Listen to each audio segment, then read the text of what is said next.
Okay, thank you for doing this interview. I'm here with Lanette and Jerry from Philadelphia. Now, you have had a very interesting situation with your daughter who has suffered from selective mutism.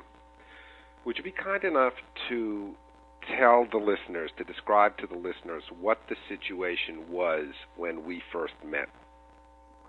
When we came into therapy, Jess was almost 12 years old. She had been selectively mute for about 8 years, and she'd only speak to us at home and her grandparents and a few close friends.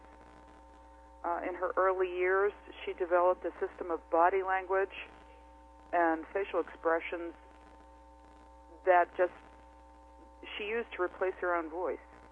And a lot of people got used to this, and just got through school by whispering in her teacher's ear. So wait a minute, she would whisper in school? Yes, she would whisper only to the teacher, and it had to be in her ear, and she would cup her hand around her mouth so no one could see her lips move.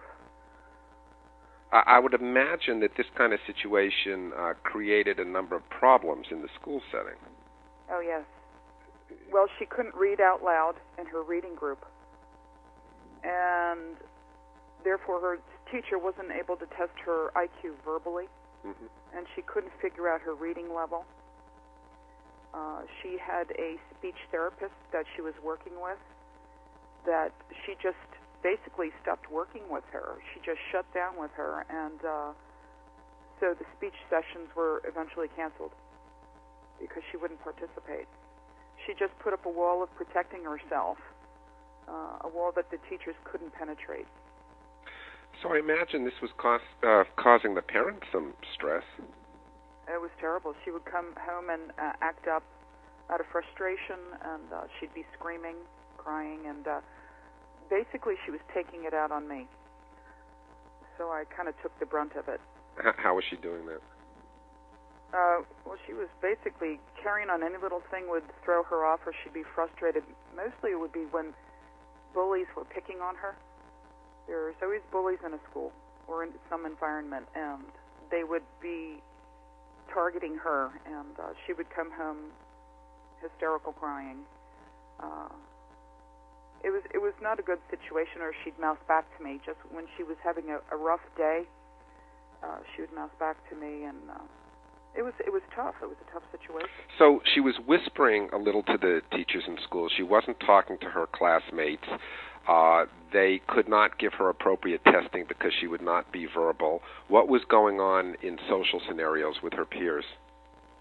Oh yeah, I became her entertainment guide, the entertainment center here, and I just had to keep doing things for her to put her in situations where she could be social and try to mingle with kids.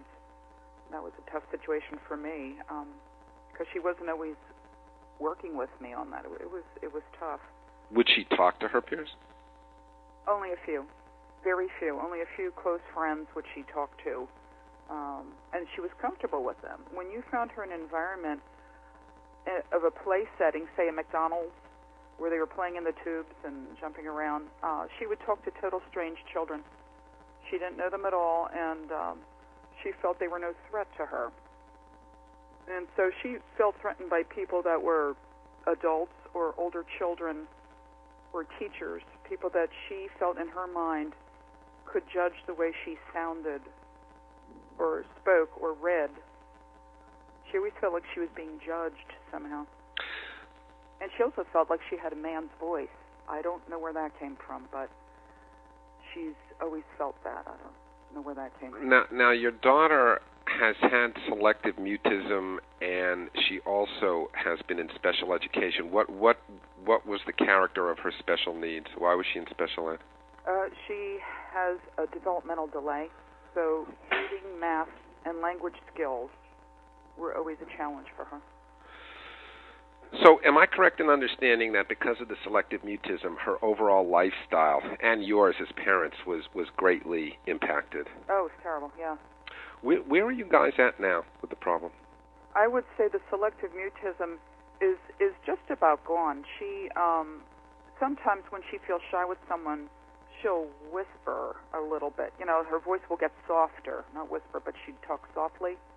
But she talks to just about everybody now.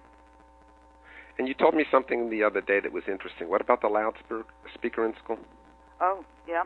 The teacher told me that Jessica has become her role model for talking on their PA system with reading the morning announcements. She does that by herself in a normal, clear voice. That is prompting before. Someone had to hold her hands.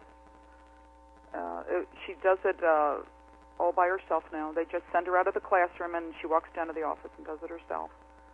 So they're extremely impressed with that. That's fabulous. Yes, it is. And I would imagine that with the mutism being mostly resolved, your lives as parents are a bit different, too. Could you explain how things are different for you? Oh, boy. It's a lot different because her social life is now starting to take off. She's opening herself up to friendships where before she couldn't reach out. So now it's expanding the people she's speaking to, and now they're getting to know her.